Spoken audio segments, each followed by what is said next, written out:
Buenas tardes a todos, bienvenidos a este ciclo de actualización en transparencia e integridad para candidatos a las elecciones 2021. El mismo es organizado por la Universidad de Mendoza a través del Laboratorio de Transparencia e Integridad dependiente de la Dirección de Extensión y Relaciones Institucionales.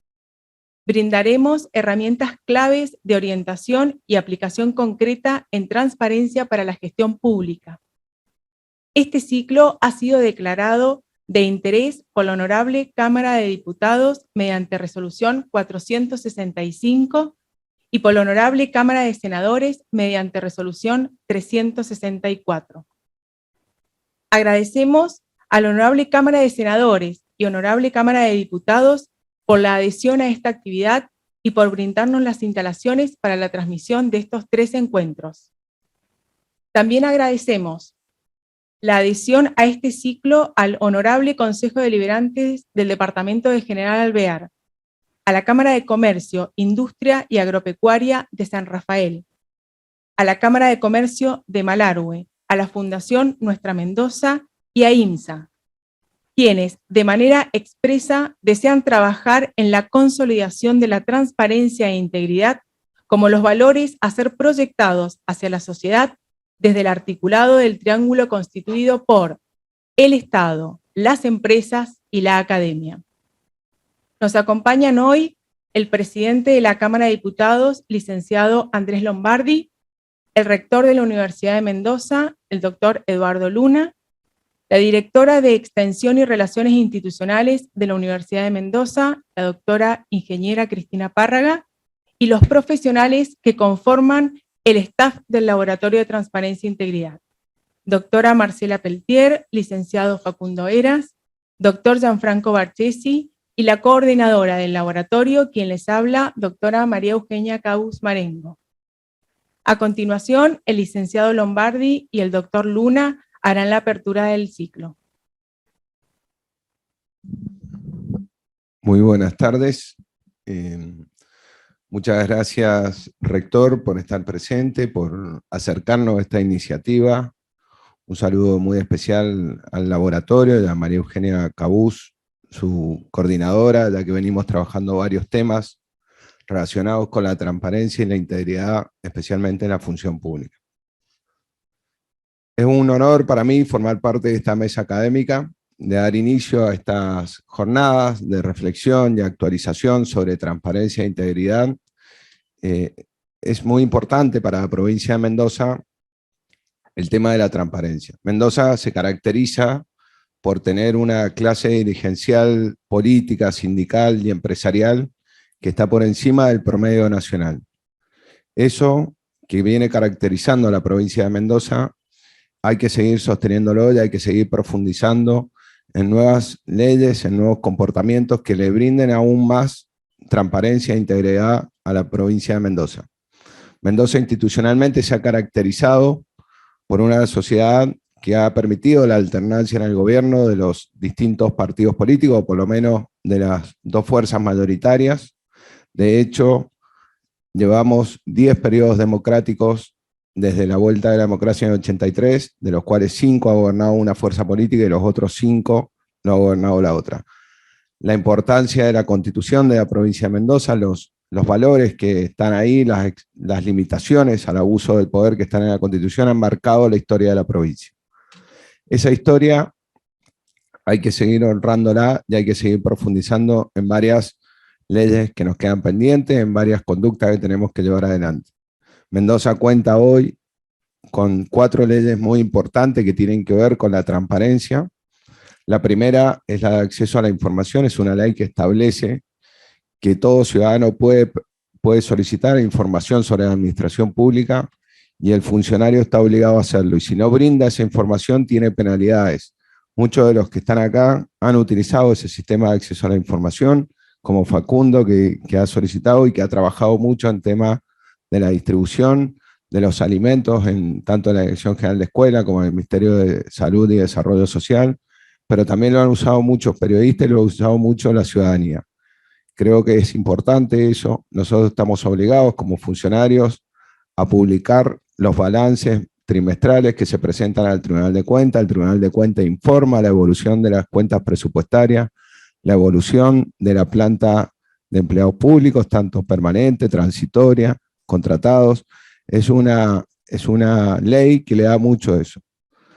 En especial, en algún momento, cuando ocupé el cargo de gerente general de juegos y casinos, avanzamos en una página de gobierno abierto en donde se mostraban los resultados de todos los casinos de la provincia de Mendoza. Esa página fue la segunda página a nivel mundial. Conocer cuál era el nivel del juego en la provincia de Mendoza era un secreto, estaba oculto, nadie lo conocía.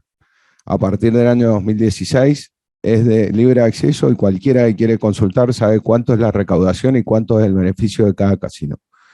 Estas herramientas de dar información brindan transparencia y apoyan el control ciudadano sobre la gestión pública. Una segunda ley es la Ley de Ética Pública, que ha creado la Oficina de Ética Pública, la cual obliga a los funcionarios, legisladores, al personal, a los sindicatos, especialmente a los secretarios generales de los sindicatos que están relacionados con el gobierno, a brindar una declaración jurada permanente que se tiene que actualizar todos los años. Muchas veces hay sospechas de corrupción y esas sospechas entramos en las dudas y hay que justificar la evolución del patrimonio. Tener declaración jurada al inicio de la gestión, actualizada año a año, y que estén públicas para que cada uno de ustedes, de los ciudadanos, pueda acceder, brinda también transparencia. Ayuda a demostrar de que hay transparencia en la función pública y de quienes pretendemos hacer las cosas bien, estamos cumpliendo con nuestra obligación. Una tercera ley que estuvimos trabajando en su momento su sanción con el Laboratorio de Transparencia e Integridad es la Ley de Responsabilidad Penal de las Personas Jurídicas. Esta ley establece que aquellas personas jurídicas que contraten con el Estado van a tener que tener un desarrollo de un plan y llevar adelante herramientas de transparencia para poder evitar aquellos abusos que pueden suceder y que en la Argentina son bastante comunes y que hemos estado sufriendo las consecuencias de eso. Y una cuarta ley que todos ustedes que son candidatos han cumplido y que la provincia de Mendoza fue la primera provincia en aprobarla, es la ley de ficha limpia. Todos ustedes pueden hoy ser candidatos tanto a concejal como a legislador solo porque han conseguido el certificado de no reincidencia, el certificado que les permite presentarse a una elección. Es la primera vez que se utiliza esta ley en la Argentina y Mendoza ha sido un puntal en esto. Nos quedan muchas cosas para adelante. Lo veo al diputado Guillermo Mozo, con quien hemos estado trabajando y conversando sobre la posibilidad de llevar adelante una ley de lobby en la provincia de Mendoza. Lobby es una palabra que tiene mala prensa, pero la verdad que lo que nosotros tenemos que avanzar es sobre transparentar esas relaciones que se dan. Es lógico que cuando uno actúa desde la función pública y actúa con los factores de poder, con los factores económicos, tenga relación y tenga reuniones con ellos.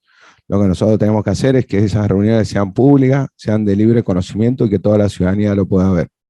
Es lógico que si uno se junta por un tema particular, lo haga con empresarios, lo haga con sindicatos. Eso no tiene por qué ser un secreto, sino que tiene que ser de acceso a la información, tiene que ser público y todos tenemos que saber. Así que los invito a que sigamos trabajando, a que reflexionen. El programa es un programa que ha propuesto la Universidad de Mendoza con muy buenos disertantes y agradezco a la universidad que se ha incorporado y que nos está impulsando a mejorar la clase dirigencial de la provincia de Mendoza. Muchísimas gracias. Muy buenas tardes. Señor presidente de la Honorable Cámara de Diputados, señores disertantes, funcionarios de la Universidad de Mendoza.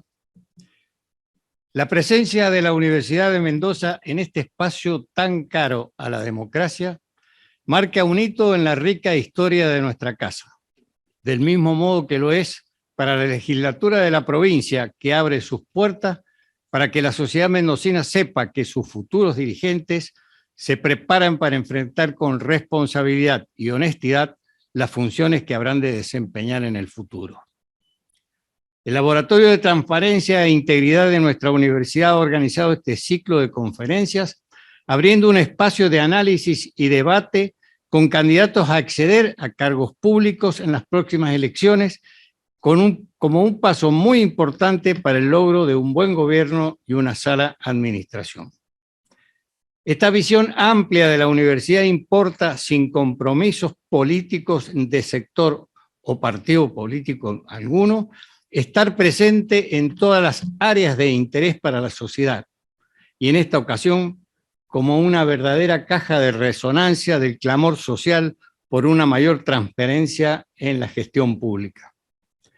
Comprometidos con nuestro objetivo de dar respuesta a los requerimientos de la sociedad, estuvimos presentes en el área de la salud en los días 5 y 6 de octubre en la sede de nuestra universidad, y con el apoyo del Ministerio de Salud de la provincia y la Municipalidad de la ciudad de Mendoza, instalamos un vacunatorio móvil COVID-19, habiéndose vacunado más de 500 personas en esta ocasión.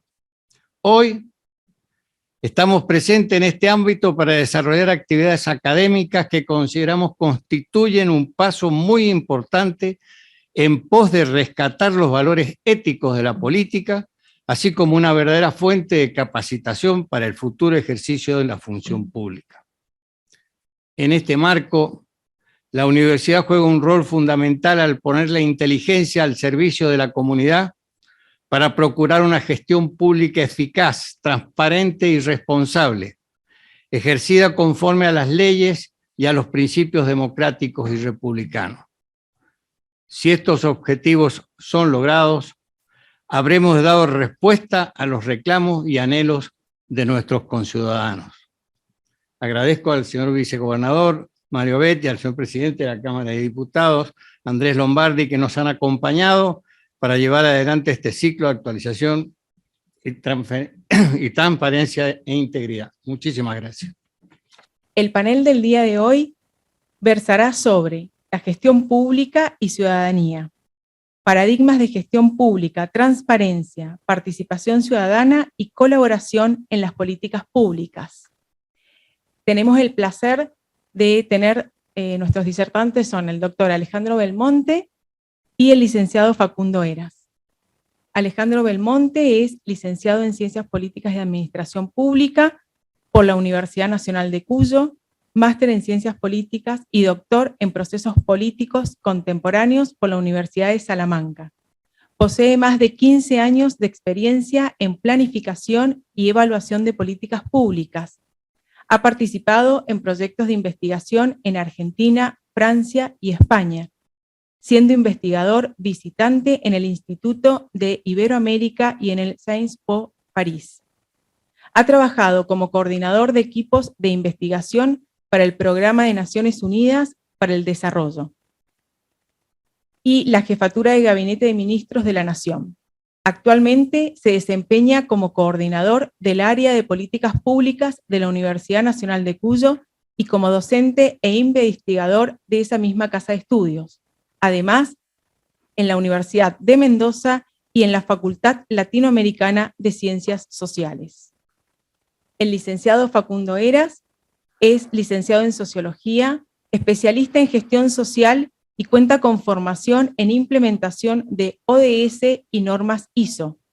Se ha especializado en procesos de planificación, monitoreo, transparencia y participación ciudadana, áreas desde las cuales ha asesorado y colaborado con diferentes niveles de gobierno y poderes de Estado. Ha participado y disertado en diferentes congresos y foros sobre gobierno abierto. Actualmente es director ejecutivo de Fundación Nuestra Mendoza, organización dedicada a la transparencia en la gestión de gobierno y a la promoción de la participación ciudadana para la elaboración de políticas públicas. Es integrante de la Cátedra Libre de Responsabilidad Social y Desarrollo Sostenible de la Universidad Nacional de Cuyo y es miembro del Laboratorio de Transparencia e Integridad de la Universidad de Mendoza. Hola, hola. ¿Se escucha? Perfecto. Bueno, muchísimas gracias. Gracias, Eugenia. Un agradecimiento especial a la legislatura, a la Universidad de Mendoza y, por supuesto, al Laboratorio de Transparencia. Es un honor estar acá compartiendo esta primera sesión de trabajo con ustedes.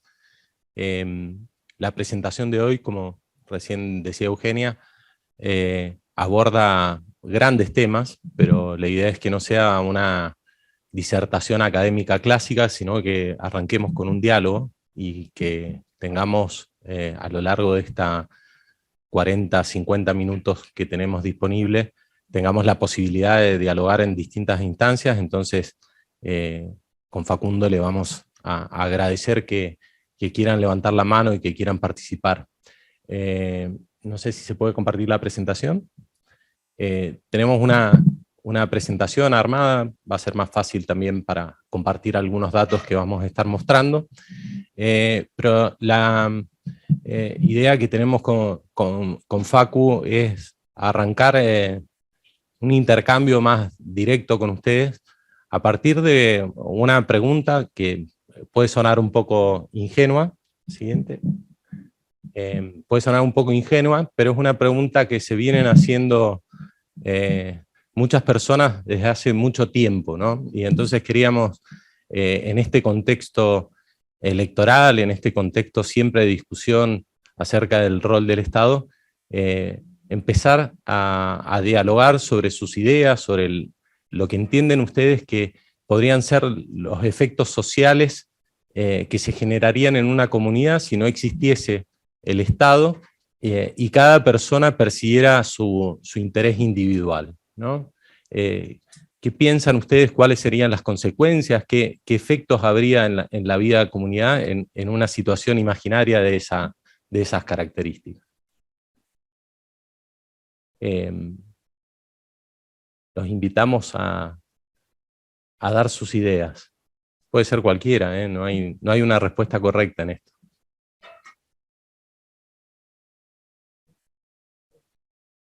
Si quieren hablar, sí, tienen que levantar la mano, es una función en el Zoom, así podemos ver que están activados y les van a habilitar el micrófono para que puedan intervenir.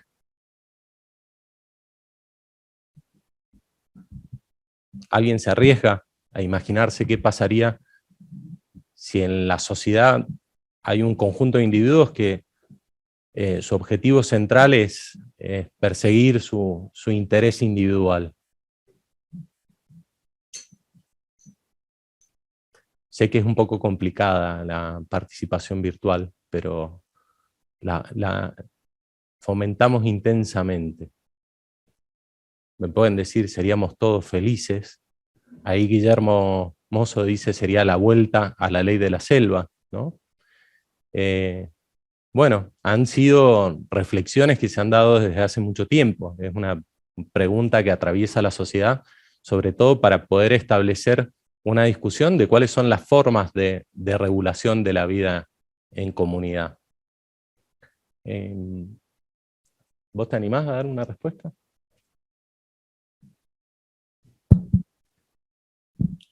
Bueno, sí, ahí está. Como plantea Ale, me parece que es algo que ha venido estando en discusión cuando planteamos el rol que tiene que tener el Estado, cuando ponemos en discusión el tamaño que tiene que tener el Estado, por ejemplo, y muchas otras discusiones que se desprenden de una pregunta como esta. Claramente, y comparto con Guillermo un poco lo que decía, sería un poco volver a la ley de la selva y al sálvese quien pueda. Donde primen las capacidades y bondades que cada uno pueda llegar a tener para poder defenderse y conseguir recursos propios para su supervivencia, sin importar qué es lo que le pase al que tengamos al lado. Uh-huh.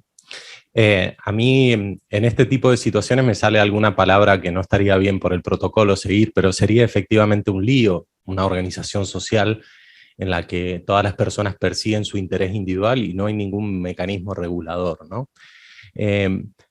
¿Por qué hacía esta pregunta inicial? Porque es la base sobre la justificación de la existencia del Estado, ¿no? Y lo que queremos proponer a lo largo de esta charla que vamos a tener hoy es un poco discutir un poco la esencia misma de cuál es el rol, la función del Estado y a través de qué modelos se llaman modelos de gestión pública, se organiza el Estado. Pero eso siguiente, por favor. Eso me parecía interesante no para entrar en una discusión académica sobre qué es el Estado y qué rol cumple, pero sí para tener en claro que en general se reconocen como dos grandes dimensiones en el funcionamiento del Estado, ¿no? En primer lugar, hay que tener claro que el Estado es efectivamente un regulador de las relaciones sociales en un territorio, ¿no? Y en este sentido, quizás es la versión que se suele conocer con más frecuencia. Antes lo veíamos en educación cívica, ahora se ve en otras materias, ¿no? Pero esta idea de entender el Estado también como ese agente que tiene el monopolio del uso de la fuerza, ¿no? de la coerción, de la posibilidad de aplicar la fuerza, es una referencia importante, pero el Estado tiene un rol incluso mucho más potente a nivel de dominación, de instancia de dominación, como un regulador de aspectos sustanciales de nuestra vida en sociedad. La forma en la que nos vinculamos con otros, la forma en la que nos vinculamos en nuestra propia familia, está atravesada por una intervención directa del Estado como un ente regulador. Y entonces, en este sentido, se entiende que también ese proceso de regulación de las relaciones sociales se da como un resultado de las demandas y los intereses sociales, ¿no? Y justamente en el ámbito de discusión que tenemos hoy, la legislatura, los consejos deliberantes son actores fundamentales, porque son efectivamente los que contribuyen con ese sistema legal que ayuda a regular las relaciones sociales, las relaciones que se dan en una comunidad. Pero esto no está definido de una vez para siempre, es contingente, esos límites y esa posibilidad de mayor o menor regulación del Estado en las relaciones sociales se va modificando a lo largo de la historia. Y es muy importante tener en cuenta que justamente esa es la esencia de los debates políticos, ¿no? De los debates que se dan en el ámbito, digamos, de generación de leyes, pero también se dan fuertemente en nuestras comunidades, ¿no? Y por favor, siguiente. Pero hay otra dimensión también importante de la idea de Estado, y es entender que el Estado también representa un conjunto de burocracias, es decir, un conjunto de instituciones que poseen intereses y objetivos propios, ¿no? Y en este sentido, la idea de autonomía del Estado, como de un sujeto que tiene capacidad de decidir con su propia agenda cuáles son los temas importantes que deben ser abordados y de qué forma deben ser abordados, es una idea central en el concepto de Estado, ¿no? Y en este sentido es como que tenemos ese doble juego, ¿no? Por un lado, el Estado como un reflejo de las demandas y los intereses de la sociedad, pero también el Estado como un actor con demandas e intereses que le son propios, ¿no? Y entonces, justamente en ese juego, en esa dualidad, está lo central del sistema democrático, ¿no? Y la discusión que se va dando a lo largo de los distintos procesos de intercambio que hay entre la sociedad y estos colectivos de funcionarios también, porque tenemos que entender que en esta complejidad de gestión del Estado hay una parte que sería como la burocracia estable, ¿no? Que va perdurando a lo largo de las gestiones, pero también hay funcionarios que son electos y que son los que marcan el lineamiento de las políticas. Bueno, ese juego que se da entre esos dos niveles, ¿no? El nivel más clásico de la burocracia y el nivel de la dirigencia política, también es muy interesante para entender qué tipo de respuesta está dando el Estado, con qué características y con qué profundidad, ¿no? Entonces tenemos estas dos dimensiones. Por un lado, el Estado como un reflejo de la demanda de los intereses sociales, que justamente insisto sobre este tema porque me parece que ustedes como candidatos es una cuestión central, y ver cómo se captan esas demandas, esos intereses y se transforman en regulaciones efectivas para marcar el pulso de la vida en comunidad, y también esta idea de el Estado como autonomizado, como independiente de esas demandas, de esos intereses, y como un actor que impone una agenda, que impone temas, que impone un accionario y una respuesta. Siguiente, por favor.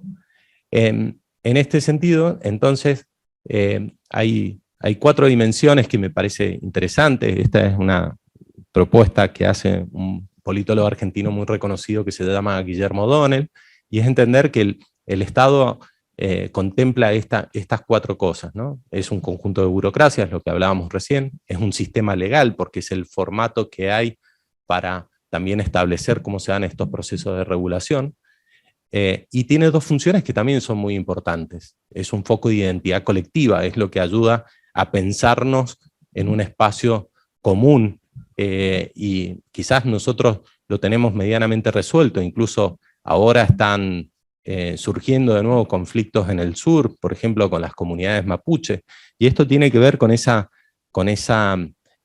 rol que tiene el Estado de unificador, ¿no? Y que muchas veces nosotros lo hemos visto asociado con la idea de nación, y entonces, por ejemplo, la idea de Argentina como un Estado-nación nos ayuda a pensar que tenemos esa comunidad y que ese es el espacio de interacción. Y también, justamente como ese foco de identidad colectiva, actúa el Estado como un filtro, establece barreras de quiénes son los que están dentro del Estado y quiénes son los que están fuera.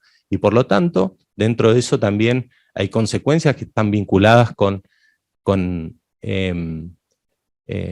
los derechos que tienen unos y otros, ¿no? Ahora, pensar esto que se da de manera uniforme en el territorio, y más en el caso de las democracias o los estados latinoamericanos, suele ser un error, ¿no? En general tenemos un estado, como dice Weisman, un estado bifurcado, o un estado donde hay zonas en las que el Estado no tiene una penetración, ¿no? Hay zonas del territorio en la que el Estado, por ejemplo, en la provisión de bienes y servicios públicos, no llega de forma concreta, ¿no? Sino que hay zonas en las que prácticamente no hay presencia del Estado. También un tema candente de la actualidad tiene que ver con la seguridad, y por ejemplo ese es un tema sustancial del funcionamiento y la existencia del Estado.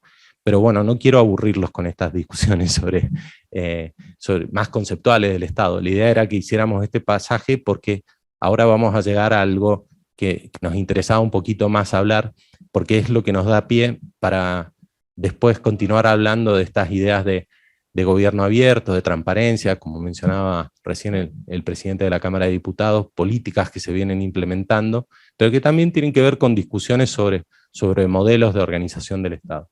Siguiente, por favor. Tradicionalmente se habla de que existen distintos modelos de gestión pública, es decir, distintas formas en las que se configuran las estructuras administrativas. Creo que la más conocida, y no por buena fama, sino porque muchas veces se la considera como un calificativo peyorativo, incluso a veces prácticamente como si fuese un insulto, ¿no? Es el modelo burocrático. Ese fue un primer modelo de organización del sistema de la administración pública muy importante, pero a lo largo de la historia, después sucesivamente, se han dado también otros modelos. Los más conocidos son el modelo que propone la nueva gestión pública, y finalmente el modelo de gobernanza quizás no tuvo tanta llegada en Argentina, pero sí ha tenido como un impacto fuerte y ha dado pie a lo que nosotros llamamos como un paradigma emergente también de los modelos de gestión pública, que tiene que ver con estas estrategias de gobierno abierto. Yo simplemente quería contarles algunos detalles de cuáles son las características, y en todo caso, si después quieren, lo podemos retomar y los hablamos, de estos 3 modelos, porque nos va a servir para pensar por qué es necesario tratar de ir cambiando el foco de atención y promover más políticas de apertura, de transparencia y de participación. Siguiente, por favor.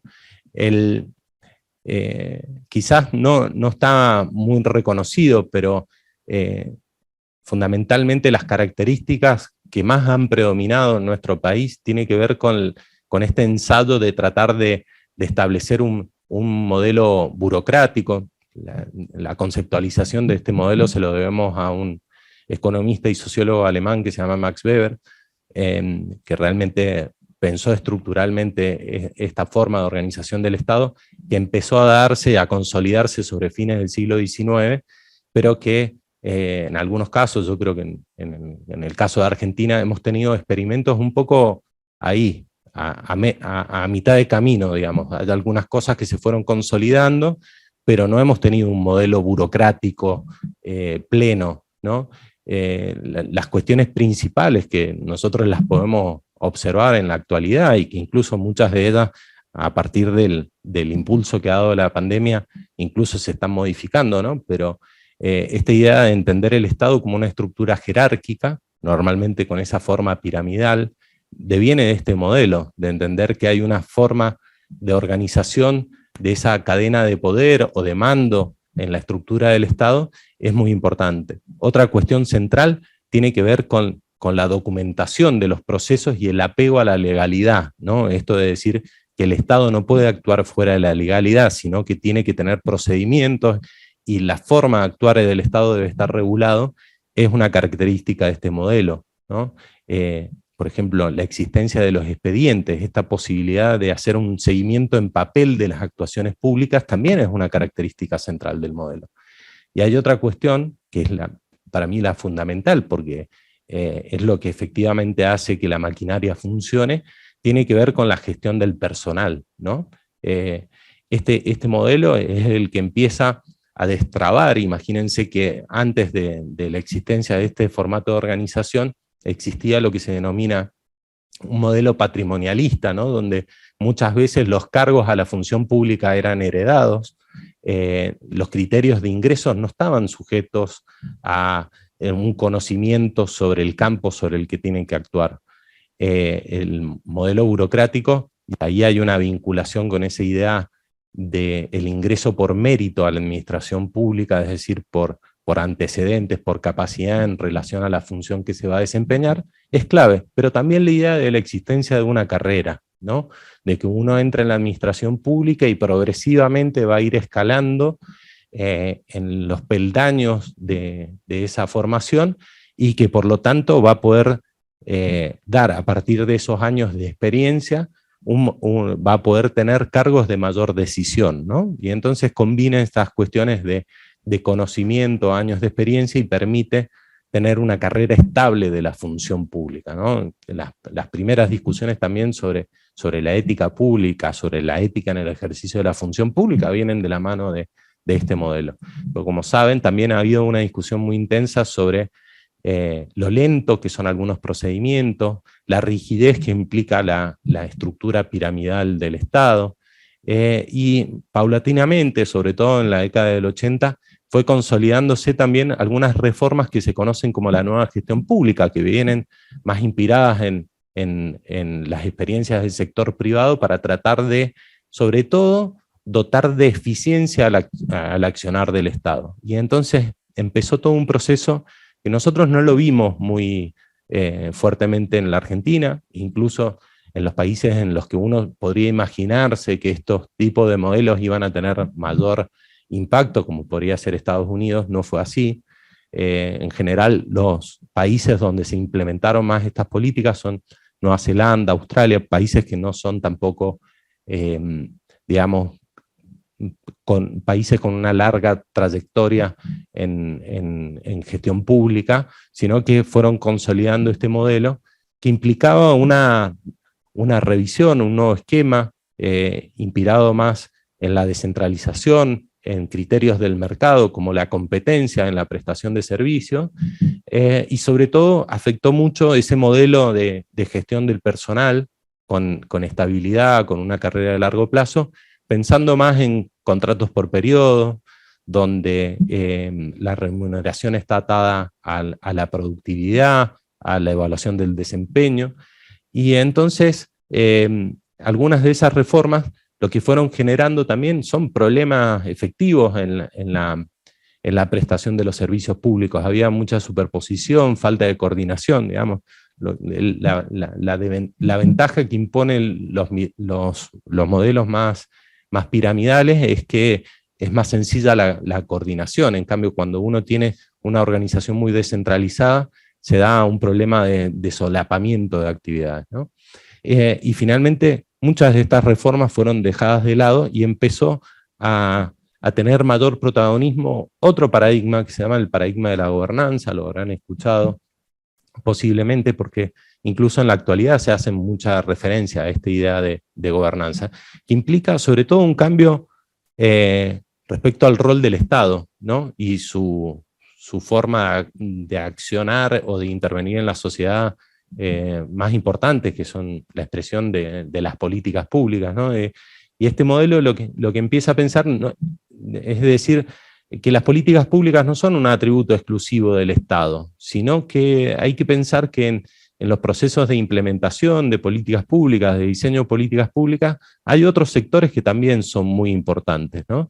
Y entonces pone más el acento en el rol de coordinación, en la necesidad de coordinar, de gestionar a partir de redes, de promover la cooperación tanto vertical como horizontal en el Estado, ¿no? Piensen que nosotros tenemos un esquema de gobierno federal con los gobiernos locales, los gobiernos provinciales y el gobierno nacional, con funciones muy distintas, pero sin embargo con problemas comunes en el territorio, y entonces cómo llegan esas respuestas. Es importante tratar de promover actividades de coordinación, y un poco este modelo pone el foco en esta cuestión.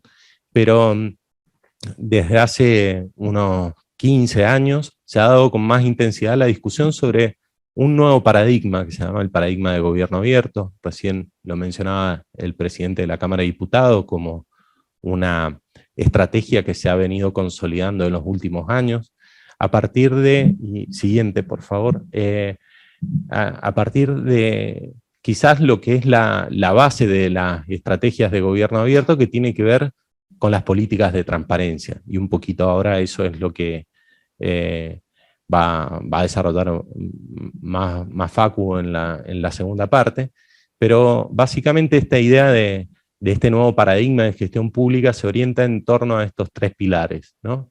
Esta idea de entender que el Estado debe transparentarse, que debe brindar acceso a la información pública, pero este acceso a la información pública no es porque sí, sino porque está destinado a fomentar la participación de la ciudadanía, y para que efectivamente la ciudadanía pueda tener una buena participación, una participación de calidad, una participación que también ayude a equilibrar muchas cosas que en nuestro mundo están dadas, ¿no? Como hay mucha desigualdad de poder, de acceso, también lo mencionaba Lombardi, el tema del lobby, ¿no? Y cómo algunos grupos, personas, empresas, como lo queramos ver, tienen más posibilidad de incidir sobre la gestión del Estado que otros, ¿no? Entonces, esta idea de esta secuencia entre la apertura de datos, las políticas de transparencia, el fomento de la participación, también tienen un objetivo último, que es este tercer pilar de tratar de promover políticas de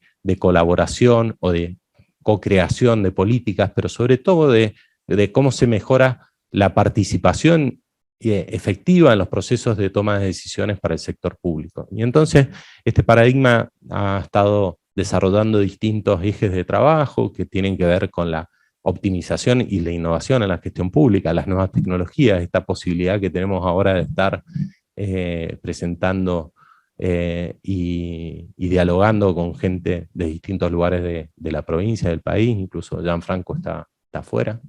La idea de el fortalecimiento de la ética pública como una necesidad que va atado, ¿no? No se pueden promover la transparencia y la participación y la colaboración si no vamos gestionando algunos cambios culturales que están bastante arraigados en la gestión del Estado. Y sobre todo esta idea de tener mayor responsabilidad, mejorar los procedimientos de rendición de cuentas, que son claves en este ciclo de acceso a la información, participación, implementación participativa de políticas públicas y finalmente una evaluación y una vuelta a la ciudadanía. Pero vamos a dejar acá, Facu va a tomar, creo que es interesante también reflexionar sobre algunos números, algunos datos que hay, que son muy interesantes para pensar el rol que tenemos desde distintos lugares, desde la universidad, desde el sector público, de la legislatura, también de las organizaciones sociales, ¿no? En esta idea de ir generando una sociedad más justa y un proceso de relaciones sociales más equitativo y democrático. Bueno, gracias. ¿Se escucha? Gracias, Ale. Gracias a todos los presentes. Vamos a continuar. La idea es continuar con esta presentación, así que si querés pasamos a la otra. Y un poco lo que venía planteando Ale cuando hablaba de los diferentes modelos de gestión que habían venido desarrollándose y un poco lo que habían venido buscando estos cambios de modelo también era poder dar respuestas a las demandas que existían por parte de la ciudadanía y poder dar la respuesta de la manera más efectiva y eficiente posible. Y esto llevaba a ir cambiando y repensando los modelos. Ahora, a pesar de haber llevado o teniendo en cuenta estos cambios de modelos que se han venido produciendo, lo que yo me preguntaba era cómo era percibido hoy este vínculo entre ciudadanía y representantes. Y para poder, cómo es concebido actualmente, cómo es pensado en la actualidad. Y para poder pensar sobre esto, conversar a modo de disparador, simplemente fuimos a tomar algunos datos del Latinobarómetro. El Latinobarómetro, para los que no lo conocen, es una organización sin fines de lucro que realiza encuestas de estudio de opinión pública, básicamente sobre el comportamiento de la democracia en diferentes lugares de América Latina.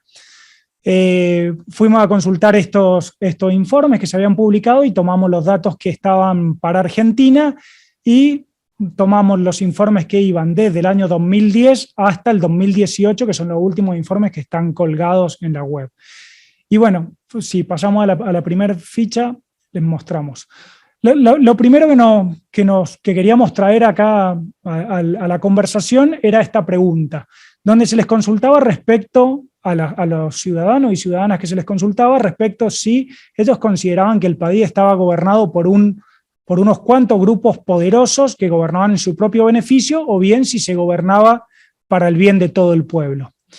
La línea azul, esa más oscura que podemos ver arriba, es aquellos que piensan que el país está gobernado simplemente por grupos poderosos y que gobiernan en su propio beneficio. Como podemos ver, un porcentaje bastante alto, en promedio en los 10 años ha sido un porcentaje muy elevado que hemos tenido, y si vamos a ver quiénes son aquellos que piensan que se gobierna por el bien de todo el pueblo, tenemos valores bastante bajos que en ningún caso en los años tomados, en el periodo tomado, superan el 25%. Me parece que nos empiezan a servir estos datos para pensar y reflexionar respecto a cómo está viendo la ciudadanía al sector político, a sus representantes. ¿Crees que pasemos al otro? Bien, la otra pregunta era ¿cuán satisfecho está con el funcionamiento de la democracia en Argentina? Y acá encontramos también como dos grupos muy diferenciados. Por un lado, la línea celeste clarita, digamos, y verde que están arriba son las posturas más intermedias que plantean que están más bien satisfechos o no muy satisfechos, mientras que el azul y el amarillo son las posturas más extremas, muy satisfecho, nada satisfecho, con valores mucho más bajos. Sin embargo, y un poco lo que llama la atención acá es que las miradas positivas respecto al funcionamiento de la democracia entre el 2016 y 2018, a pesar de que siempre los valores se han mantenido más o menos estable en el periodo analizado, entre el 2016 y 2018 vemos una fuerte caída en esa imagen positiva que puede haber en esas dos dimensiones que hacen referencia a una imagen positiva respecto al gobierno, respecto al funcionamiento de la democracia, mientras que hay un gran aumento en aquellos que no están satisfechos o no están nada satisfechos respecto al funcionamiento de la democracia. Pasemos a la próxima, por favor. Y esta era la tercera gráfica que les traíamos y que ya tenía más que ver con el rol de los poderes legislativos. Esta hace referencia al Congreso Nacional, es un estudio que si bien se aplica o la muestra se construye con sujetos y unidades de análisis de todas las provincias, pero lo que se consultaba era respecto al Congreso Nacional. La línea verde eran aquellas personas que manifestaban tener poca confianza en el Congreso, y eran la mayoría de las respuestas que se obtenían. Si vamos a ver quiénes son los que tenían mucha confianza, en la línea azul que tenemos por abajo, donde no llega al 5% en muchos casos. Y las dos líneas que tenemos en el medio son las que me parece que se llevan la atención y que deberíamos focalizarnos principalmente hoy, donde vemos que la línea celeste, que es aquellas personas que tienen algo de confianza en el periodo que estamos analizando, ha venido cayendo fuertemente. mientras que la línea amarilla, que es aquellas personas que no tienen ninguna confianza, ha venido teniendo un aumento casi permanente en este periodo analizado. Así que bueno, esto era un poco lo que quería compartir con ustedes. Pasemos a la próxima, si querés, y a partir de esto hacerles una pregunta a ustedes, a partir de estos datos que traíamos para pensar y reflexionar y que sirviesen como disparadores para este diálogo. Y la pregunta era esta, la primera que está planteada ahí. Si es posible, si ustedes creen que es posible, con este grado de confianza que existe en las instituciones y en los representantes, si podemos pensar en una democracia de calidad. Les hago la pregunta a ustedes y quien quiera hacer algún comentario puede o bien escribirlo o levantar la mano y le abrimos el micrófono.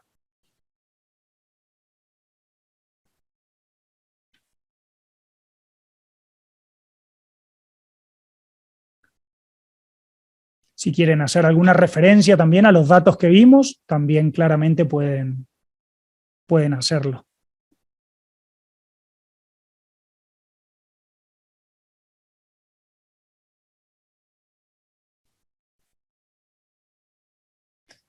¿Nadie?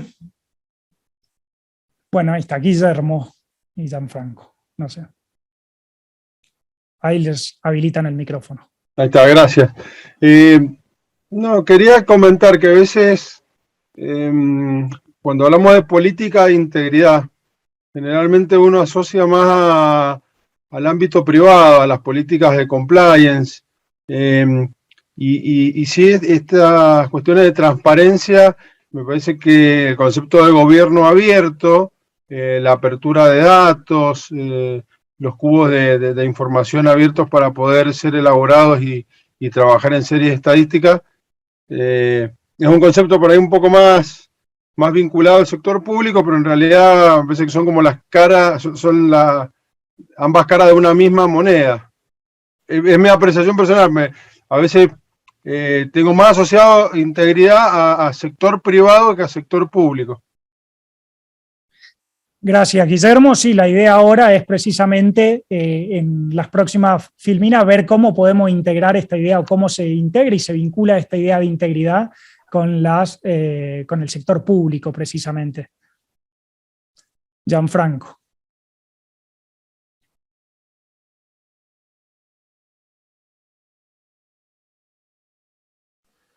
Bueno, de algún modo el sistema de gobierno funciona porque las personas obedecen, porque las personas se dejan gobernar bajo un determinado sistema, porque las personas confían en un determinado gobierno. Y de ese modo también las personas legitiman las acciones del gobierno, en este caso del Congreso. Ahora, si de pronto la ciudadanía, la población, deja de confiar, de algún modo, en virtud del principio representativo del gobierno, empieza a perder representatividad, empieza a perder legitimidad y empieza a perder poder el gobierno. Es decir, en la ley, desde un punto de vista duro de la Constitución, el gobierno sigue manteniendo su legitimidad, pero desde un punto de vista blando de los hechos, en la medida que va perdiendo la confianza de la población, va perdiendo también parte de su legitimidad y de su fuerza para gobernar. Muchas gracias. No sé si alguien más. Bueno, sí, comparto totalmente el tema de que el principal activo que tienen las democracias, creo yo, que es la confianza en las instituciones, la confianza en los representantes, y si se pierde esta confianza, a mi entender, existen fuertes posibilidades de que se debilite el sistema democrático. Entonces me parece que no son datos que podamos dejar pasar por alto o el enojo de la ciudadanía hacia el sector político que pueda ser casi pasado por alto, podríamos decir, pensando que es algo circunstancial. Si no logramos revertir esta situación, si no logramos generar confianza, si no logramos refundar este pacto social entre representados y representantes, creo que finalmente lo que estamos poniendo en jaque es el fortalecimiento del sistema democrático y la calidad del sistema democrático. Y es por esto que, Y a partir de esto salía la segunda pregunta que yo me hacía y que tenía que ver un poco con lo que planteaba Guillermo, que era esto: si las políticas de integridad podían venir a aportar algo a este paradigma de gobierno abierto que planteaba y que nos comentaba Ale recién, y si de hacerlo podría colaborar de alguna manera al fortalecimiento de la democracia. Estas eran las preguntas que yo me hacía y sobre las cuales espero que podamos conversar un ratito. Pasamos a la próxima, por favor. Bueno, lo primero es pensar de qué estamos hablando cuando hablamos de políticas públicas de integridad. Para poder bajar esto a una idea un poco más concreta, voy a tomar un poco lo que plantea Transparencia Internacional al respecto, y dice que una política pública de integridad es un conjunto de mecanismos, de procedimientos que están apuntados a poder detectar, a poder evitar y a poder corregir algunos comportamientos irregulares que pueden darse dentro del sector público y que podrían derivar en hechos de corrupción.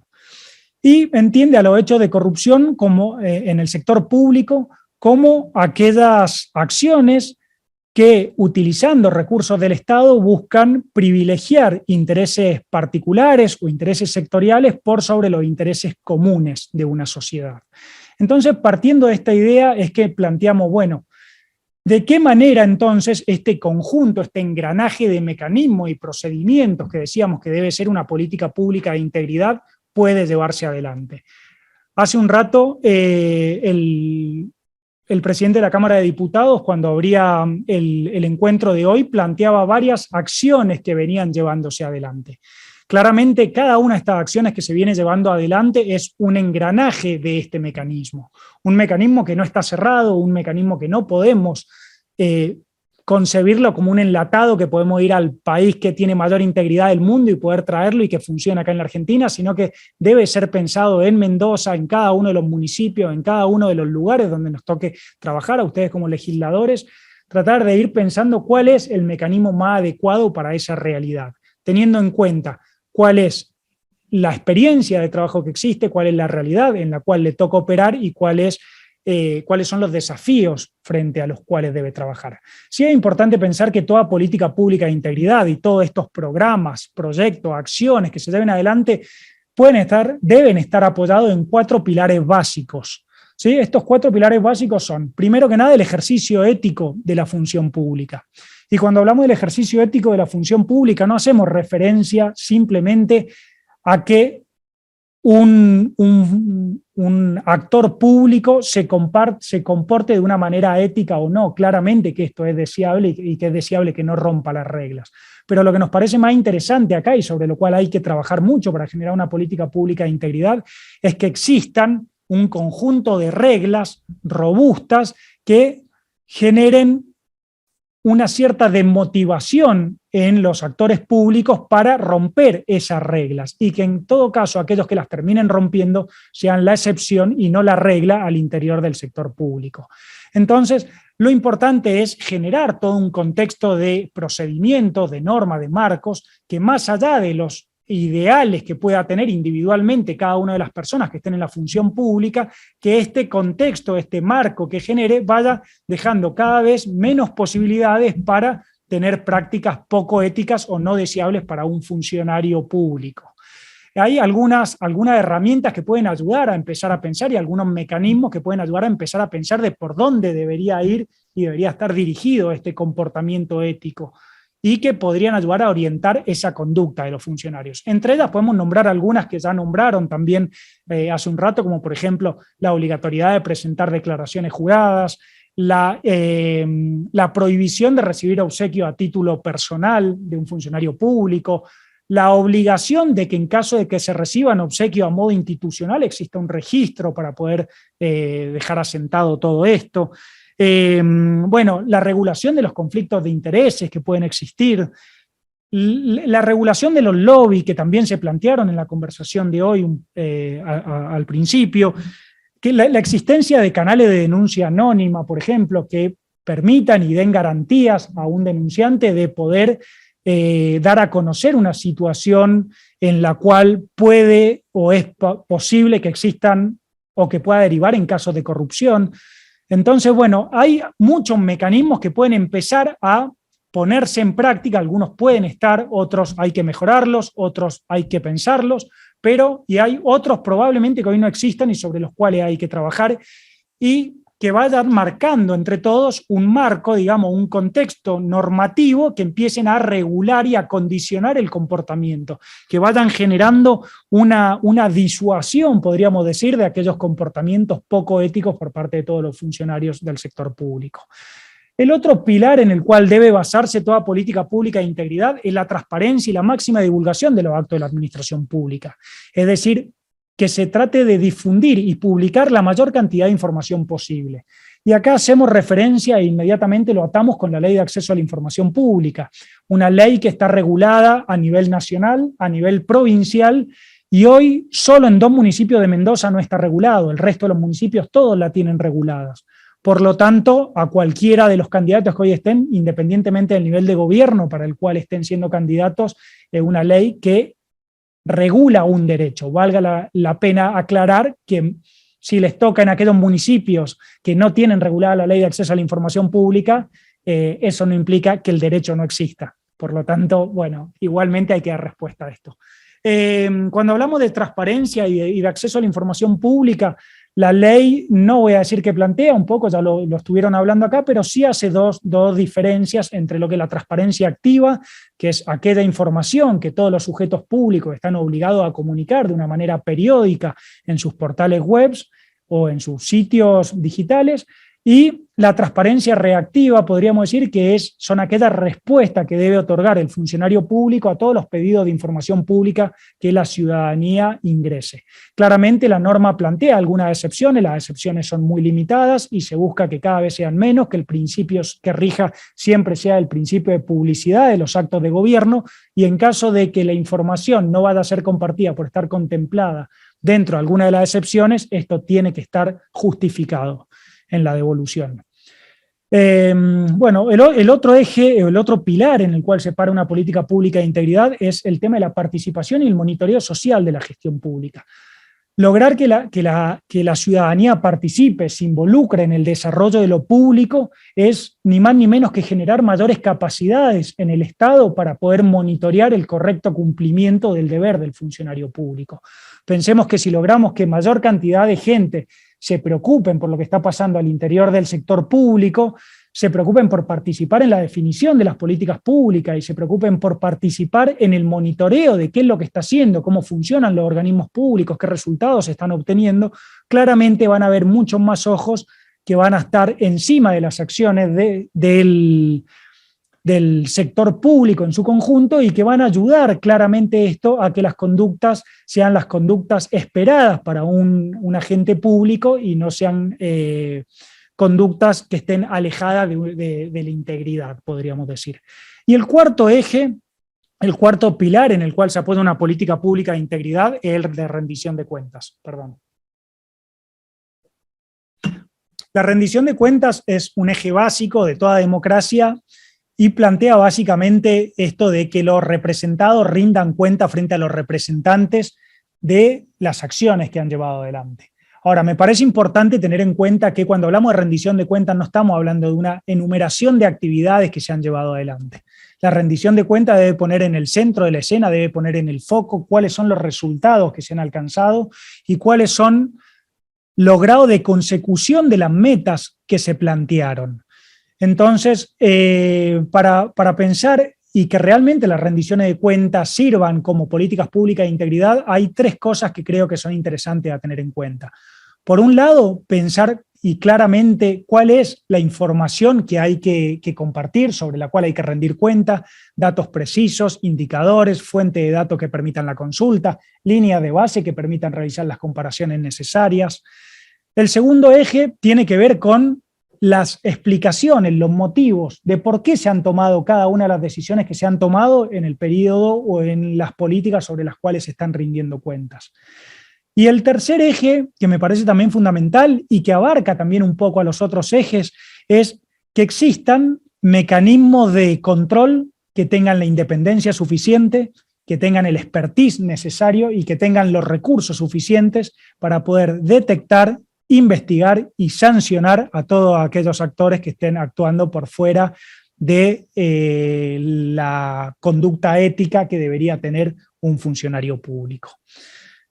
Como podemos ver, mucho de esto que hemos estado viendo y retomando un poco el planteo que hacía Guillermo, de los 4 pilares básicos que hemos planteado de una política pública de integridad son muy parecidos a los pilares que planteó Alejandro recién respecto a gobierno abierto, donde se paraba en transparencia, participación ciudadana y rendición de cuentas.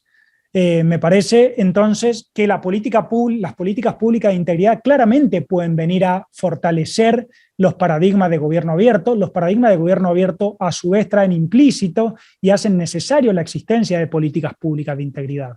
Y ya como para ir cerrando y dejarle la palabra también a Alejandro para que vaya haciendo el cierre, me parece interesante pensar esto, que la política pública de integridad lo que viene a hacer es velar por la prioridad de los intereses comunes, de los intereses colectivos, por sobre los intereses particulares y los intereses individuales.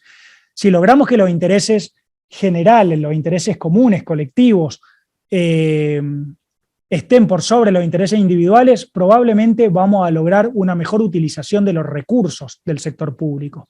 Probablemente vamos a lograr mejores políticas públicas, vamos a lograr políticas públicas más inclusivas, políticas públicas que favorezcan a la sociedad en su conjunto y no principalmente a determinados sectores. Vamos a lograr básicamente que la ciudadanía en su conjunto tenga una mejor calidad de vida. Por lo tanto, creo que hay que apostar a las políticas públicas de integridad, creo que van a fortalecer los paradigmas de gobierno en los cuales venimos trabajando y creo que nos van a dar herramientas para poder revertir un poco la situación de desconfianza que existe frente al sector público, como nos mostraba un poco los datos del Latinobarómetro. Así que bueno, muchas gracias y los dejo con Ale, que va a tomar la última parte. Sí, gracias. Creo que justamente... ¿no? ¿Se escucha? Ahí está. Justamente lo que planteaba Facundo me parece que es una idea muy potente para retomar esta orientación de las políticas de transparencia, las políticas de gobierno abierto, a fortalecer el Estado, a fortalecer la capacidad del Estado, ¿no? Una idea que a mí me parece particularmente potente, sobre todo en estos contextos donde se discute mucho sobre el tamaño del Estado, sobre las funciones.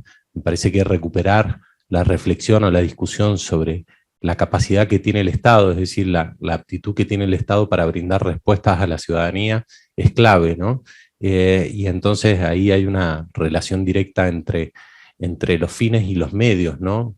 Cómo disponen los recursos del Estado, de qué forma incorpora a otros actores que son muy importantes en comprender cómo se dan algunos problemas sociales y por lo tanto cómo deben configurarse las respuestas que tiene que dar el Estado.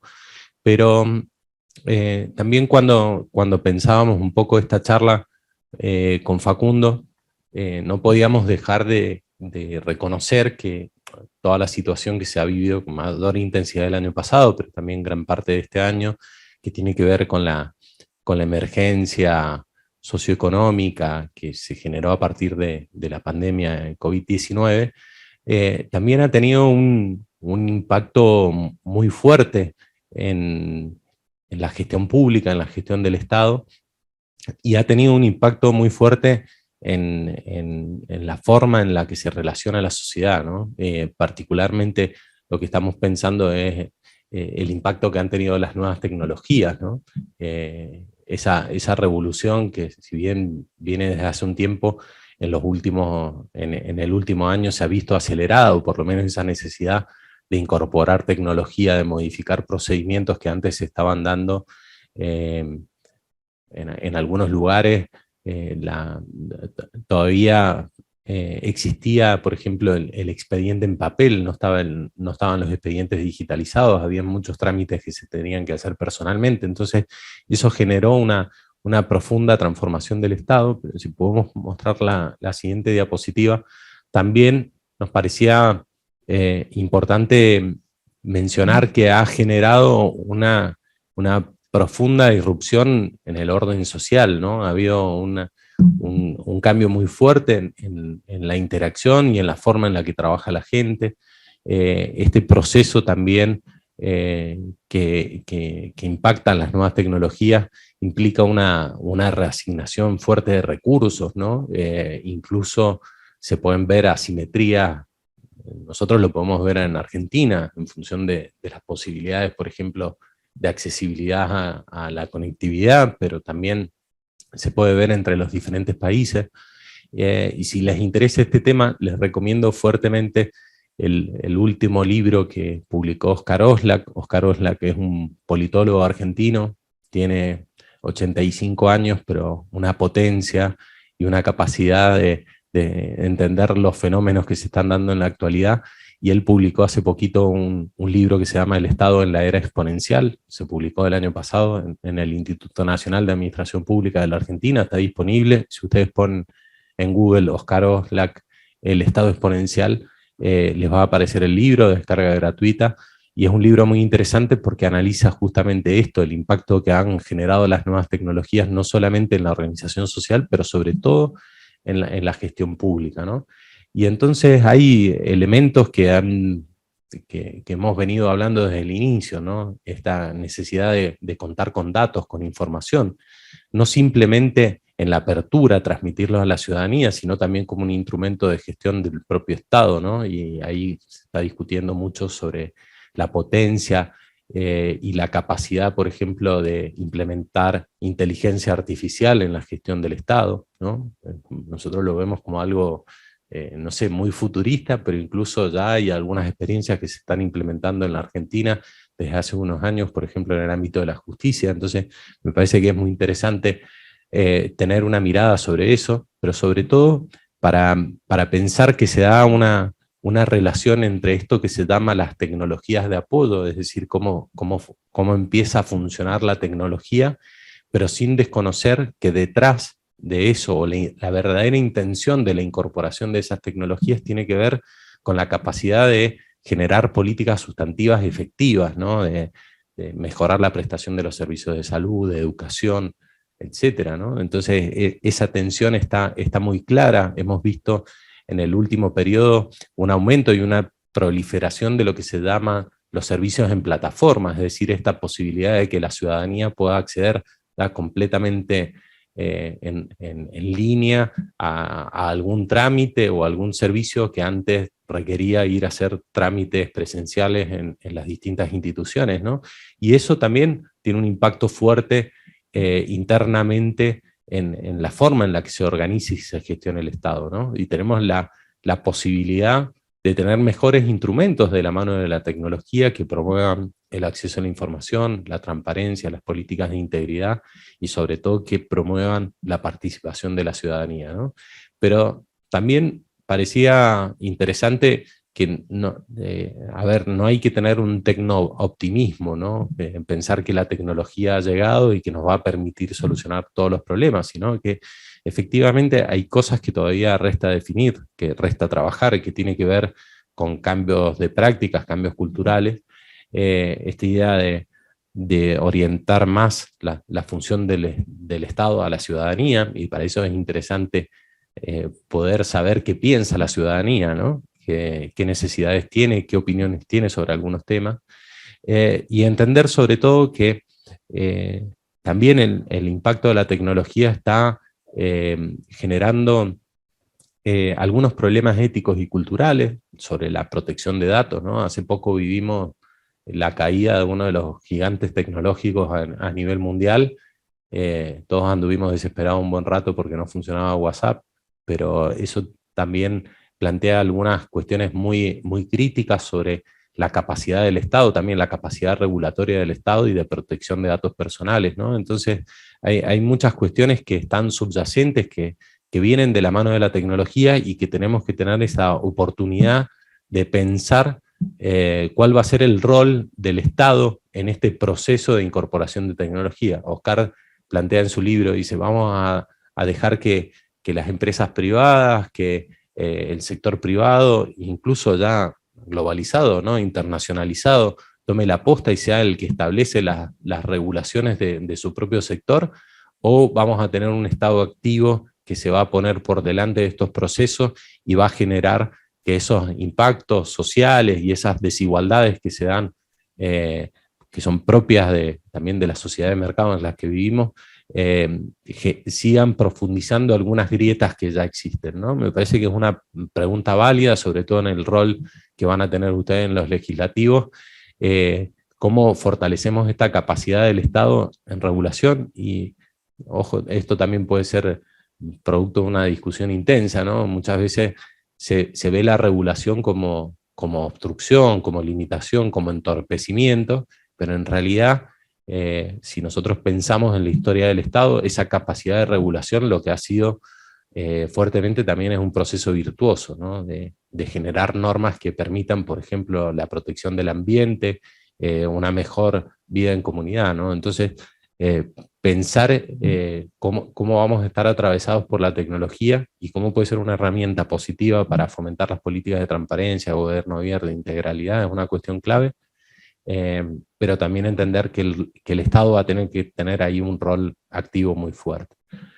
No sé si Facu les quiere decir algo, pero yo finalmente solamente agradecerles por el tiempo que han dedicado. Sabemos que es difícil, la agenda es compleja en campaña, es muy intenso, es un viernes, es tarde.